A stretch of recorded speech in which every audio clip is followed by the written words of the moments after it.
It seems increasingly likely that I really will undertake the expedition that has been preoccupying my imagination now for some days.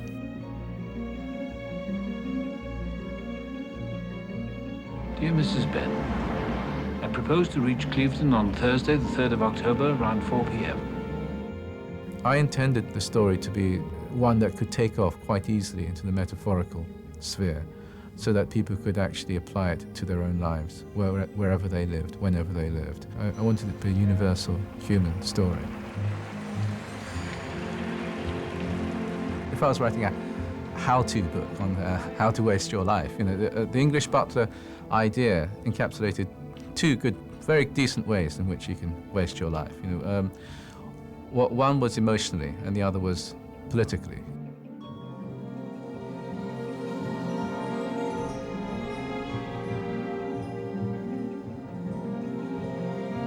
While we were making Mr. and Mrs. Bridge in Kansas City, one of the actors, Rimac Ramsey, he was reading Remains of the Day.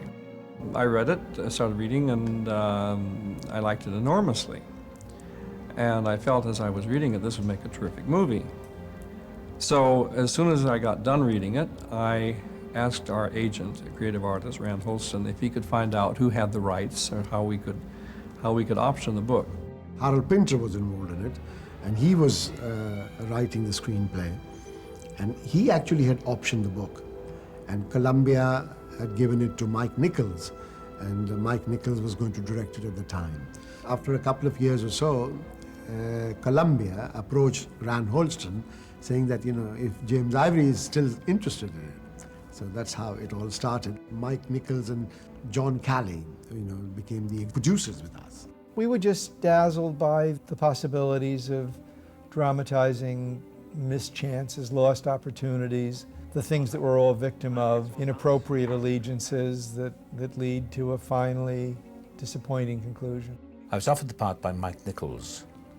This is before James Ivory and Ishmael Merchant came onto the movie. And he offered me the part of Stevens. He was a producer on the film. And I thought he meant the father, because I didn't see myself as the butler. I never saw myself as the Stevens. Then they were fishing around and came up with the idea of James Ivory to direct it, which I thought was a very good idea. And that was it. We had just worked with Anthony Hopkins in Howard's End. As for Emma, from day one, I thought she would be perfect. I just couldn't imagine anybody else playing. I didn't want to imagine anybody else. So I really thought I had the perfect couple. I did Howard's End with Emma Thompson in 1991, and then Remains of the Day the following year. And James wanted Emma, and I thought it would be a good idea. Oh, it's your life. She has a very uplifting spirit. She likes to fool around on set, you know, joke, and I like that too. I try to keep him humble. You see, now he's been knighted, and I don't want him to, you know, change or, you know, charge more. You know what I'm doing, Miss Kenton? I'm placing my thoughts elsewhere while you chatter away. Then why is that guilty smile still on your face? Oh, it's not a guilty smile. Simply amused by the sheer nonsense you sometimes talk. It is a guilty smile. You can hardly bear to look at her. That's why you didn't want to take her on. She was too pretty. Well, you must be right, Miss Kenton. Wolves are. You've got to have the right cast. Casting is a very big element in the success of movies, or in their failure, you could say. Let us simply raise our glasses to Lord Darlington in gratitude for his magnificent hospitality. Well, what actually happened was I was at the premiere of Howard's End at Lincoln Center, and Jim and Ismail were sitting in the row just ahead of me. And I loved the film so much, when the lights came up, I said, any part in your next film, I don't care what it is. I've known Chris ever since we did The Bostonians. You know, we always wanted to work again. And then the next day, actually, Jim called and said, we forgot about Lewis, you know. We never even thought about who was going to play it. You'd be perfect. And I was very happy about that. You are familiar, I take it, with the facts of life? A lot? The facts of life, Stevens. Birds, bees. I mean, you are familiar, aren't you? I'm afraid I don't quite follow you, sir. Well, let me put my cards on the table, Stevens. Well, James Fox, well, I mean, I've known and admired him forever. He's such a wonderful actor. But I had recently seen a film called A Matter of Attribution, in which he played Anthony Blunt, keeper of the Queen's pictures. And he was a spy, an upper-class spy, and he was sensational in that. And I was so grateful to be cast. I just felt very, very comfortable in it. It's probably because I really love the material. Oh, God, Stevens! Hugh Grant's performance is very interesting here. This performance comes just before he becomes this big, big star with 4 Weddings and a Funeral. I think it's something like the year before. And what's interesting here, and very impressive here, I think, is that in the second half of the film, he comes back as this older, wiser person, and he has to play quite a different role. As this much harder, clear-sighted person who tries to persuade Stevens, just for one moment, to see what's going on. Over in the library, it's right, you don't have to confirm it, are our Prime Minister, our Foreign Secretary, and the German Ambassador. Any idea what they're talking about in there? I'm afraid not. Tell me, Stevens, don't you care at all? I mean, aren't you in the least bit curious? It is not my place to be curious about such matters. What's your place? It was a kind of an accolade in itself to kind of enter the Merchant Ivory canon, if you like. They've always adapted great classic writers, people like Henry James, Ian Forster, and so it was tremendously flattering for me. We are so blessed that we have a very, very good writer, that is Ruth Jabwala, who herself is a fiction writer. She's written a great many novels, 14 or something, and a great, great many short stories. She's had a long, long career. Ruth wrote a script for me, you could say. For a long time, it was going to be a Mike Nichols directed movie of Harold Pinter's screenplay. Mike felt that it was so very English that he would be rather uncomfortable doing it. There was a moment in time when it seemed that it would be done by Jeremy Irons and by Meryl Streep, and we were very excited about that. And certainly as James and Ismail Merchant got involved, it seemed clear that we would do it with Hopkins and Emma. We had to scramble around and get ready fast. They wanted to shoot in the fall. We began to shoot in early October of that year, which was 1992. The pier scene at the end of the film, with the very early days, is down in North Devonshire, holiday resorts, which are so depressing, out of season. And it was about people who were out of season. And when you're working in or acting in a scene like that, and that sort of surrounding, in that atmosphere, it's very easy, no acting required. You just sit and absorb it.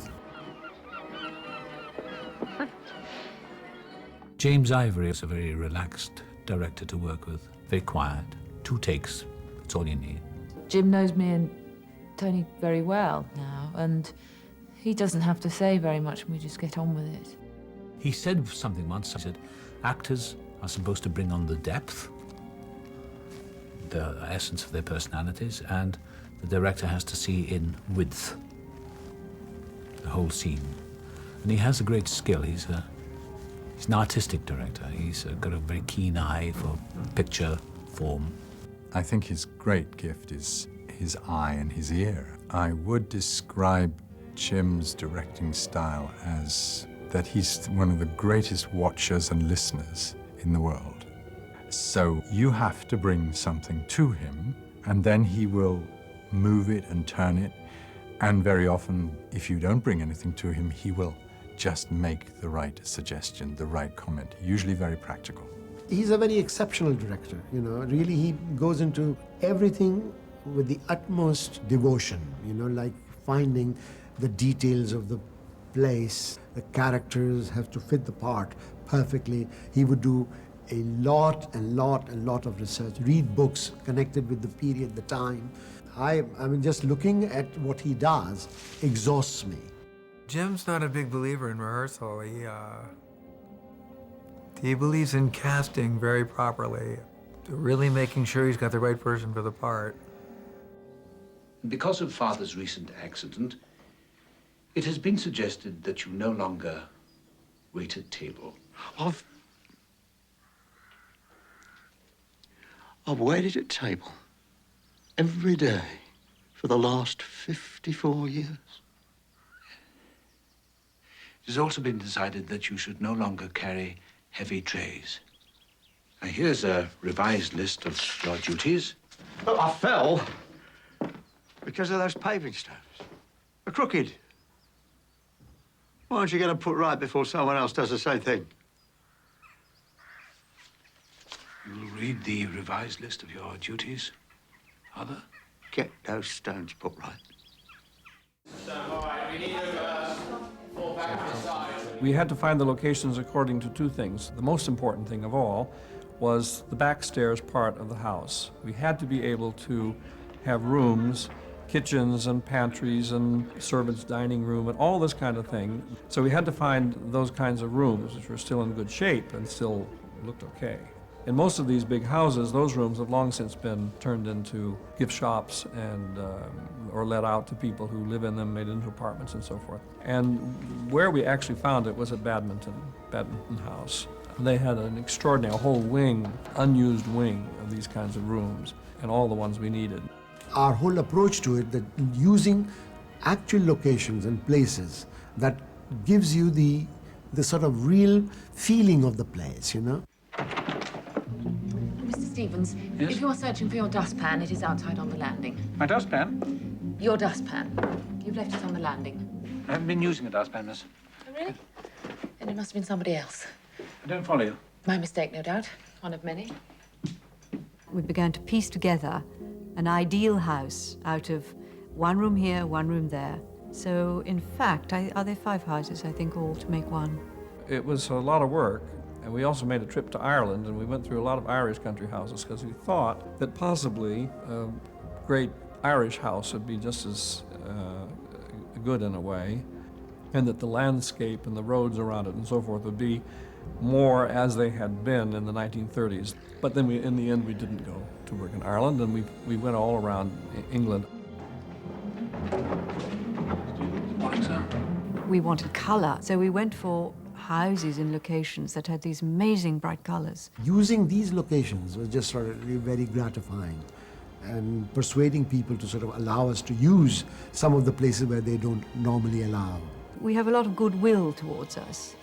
People for PR or at credit will give things and lend things, which they wouldn't do to other commercial film companies, I think, because they know that it's almost an art film.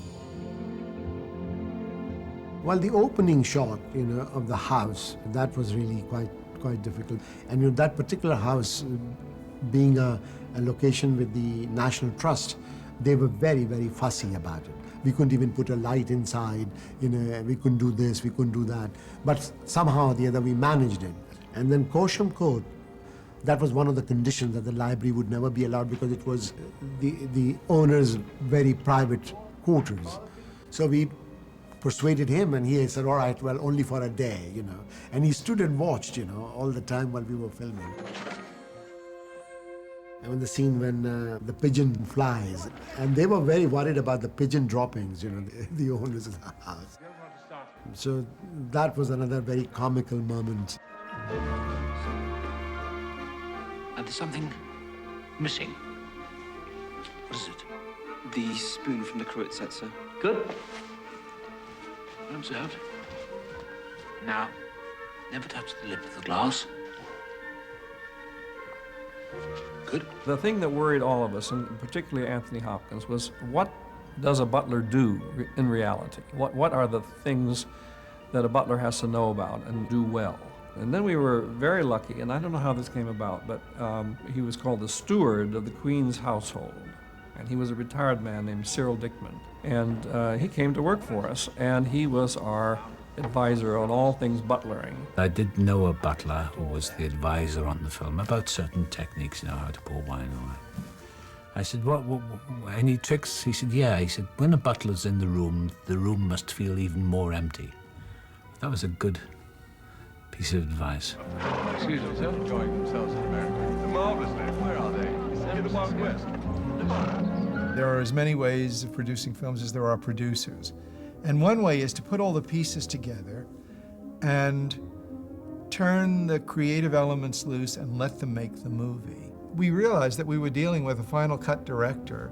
It was one of those things where we were producers, packagers, managers of the end game, but the filmmaking was made by Jim and produced by Ismail.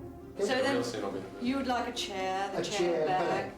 So Ismail is a very constructive and encouraging producer and helps a lot with the visual aspects. For instance, if we lack anything, I always go to him for help. Oh, that's pretty rare.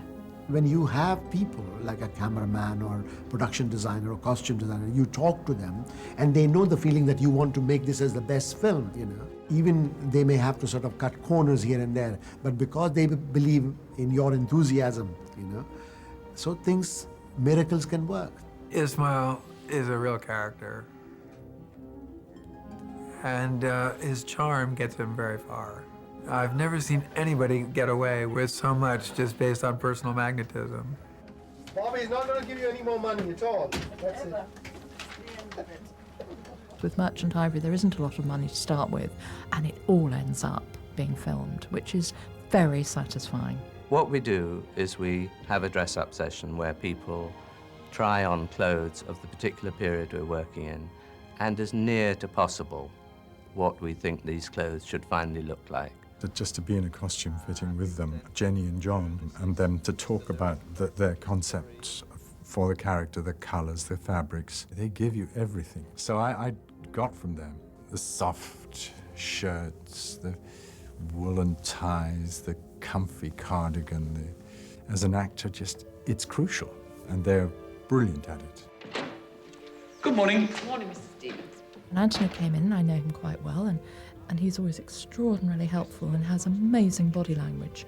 So he'd look and we'd talk about it, and then we'd start to try the clothes on. And perhaps we tried about 3, and Anthony would look at his jacket and say, oh yes, I like this. Oh yes, very nice, very nice. And he would stroke it, and sort of, you could imagine him thinking how he was going to be in it later.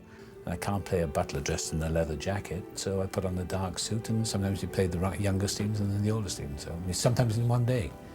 That's easy, just change your makeup, change the clothes, walk around very quietly, and be still. Ah, Miss Kenton. It's fresh soda. Oh, Thank you, Mr. Ben. would you be joining us for a drink? Oh, thank you very much, Ben. It's very late and I have an early start. Good night. Good night, Mr. Stevens. Good night, Miss Kenton. Good-looking woman. I'd be lost without her. With Remains, because it was set 50s and 30s, there was a lot of photographs and evidence of the type of people who would have been in that particular society and house party.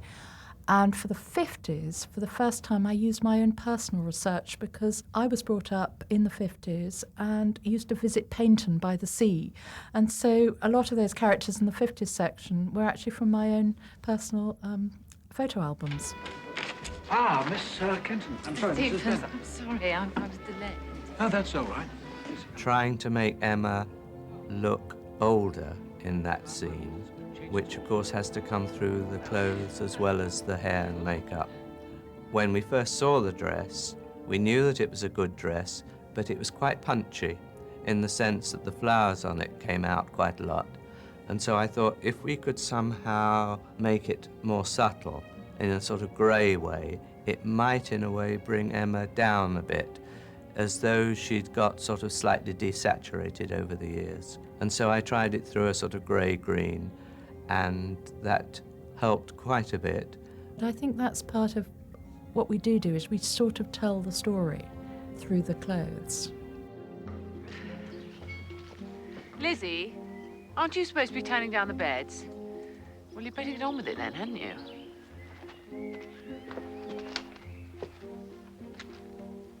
One day I went there, we were in some vast field, and James Ivory was up on a crane, and there was a whole row of vintage cars. It's a peculiar thing, if you're the author of the book and you visit the set, there's no role for you. But on the other hand, people feel obliged to kind of make a bit of a fuss of you. It's like entering a very busy office on some kind of crisis day, and people have to stop, say hello to you, and make you cups of tea and stuff. You feel terrible. Every person seems to be more than busy, but I had a very good lunch with Anthony Hopkins and Christopher Reeve. They spent the lunchtime discussing different ways to play a scene, and I found this very impressive. Burned again? Yes, I'm sorry, sir. The rule in the kitchen here, sir, has always been that cook cooks the cooked breakfast while her assistant toasts the toast.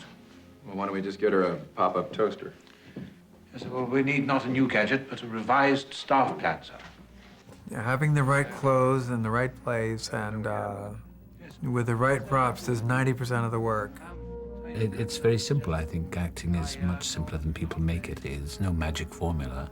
There's nothing, some magic ingredient called chemistry. It doesn't exist. You either can do it or you can't. And the simple trick is, if you get on with the actor who's working with you and the director, it makes life much easier, and you don't have to add anything. In fact, it's a means of subtraction. You just relax and learn your lines and show up. Less is more. One of the most famous scenes for me in Remains of the Day is the book, what you call it, the book scene, because that really says, in the most minimal way, there's so much about the characters and the feelings, you know. What are you reading? A book. Yes, what sort of book? It's a book, Miss Kenton. I like the book scene very much myself. It's one of those occasions when, you know, the layout of a room kind of dictates what the action is going to be, because the idea was for her to corner him. And the only place she could corner him was, in fact, in the back of his desk and between the bookcase and the desk, and that's what she did. Let me see it. Let me see your book. They were all prepared, and I think we had 3 takes or 4 takes, something like that. And it was all done, and that was it. What's in that book? Come on, let me see. Or are you protecting me? Is that what you're doing? Would I be shocked? Would it ruin my character? Let me see it.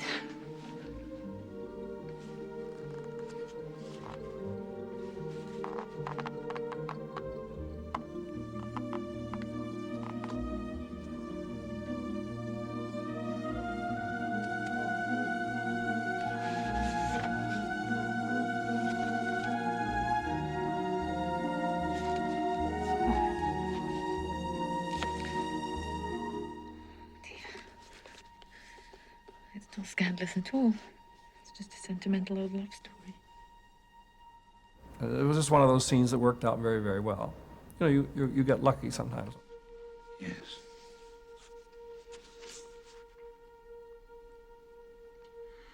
I read these books, any books, to develop my command and knowledge of the English language. I read to further my education, Miss Kenton.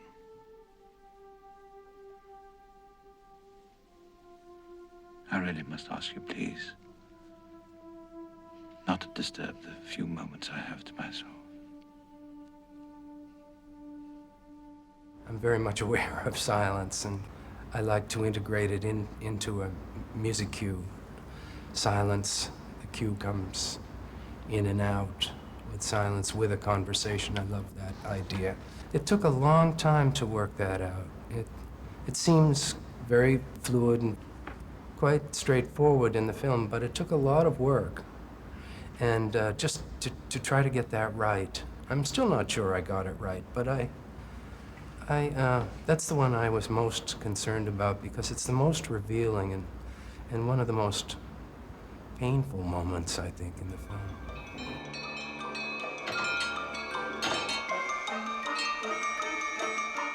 The musical themes could be said to suggest regret, missed opportunity, and the passing of time, and what a mystery life is, that kind of thing.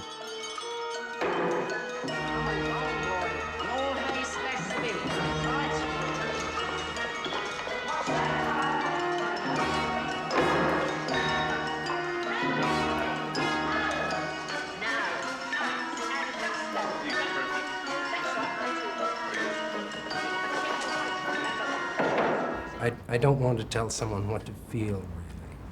You know, just awaken perhaps the possibility of feeling. Not intrude, but to somehow enrich.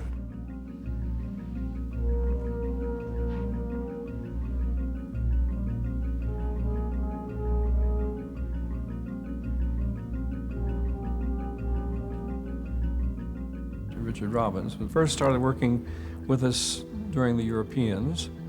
That was in 1978, and he's scored all my films since then. You hear this said so many times, but particularly in the music branch, to receive a nomination, it's really, you're nominated by your peers, not by the general membership.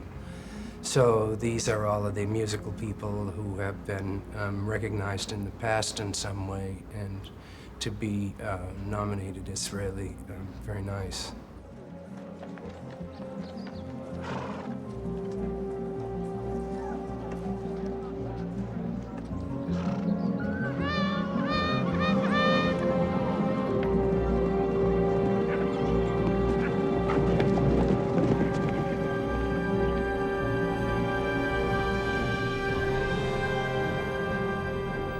As much as an atmosphere of a theatre company affects the piece, an atmosphere of a film company affects the final product. And I think you can feel it if they have felt part of it and happy. In a Merchant Ivory film, you feel it's much more family.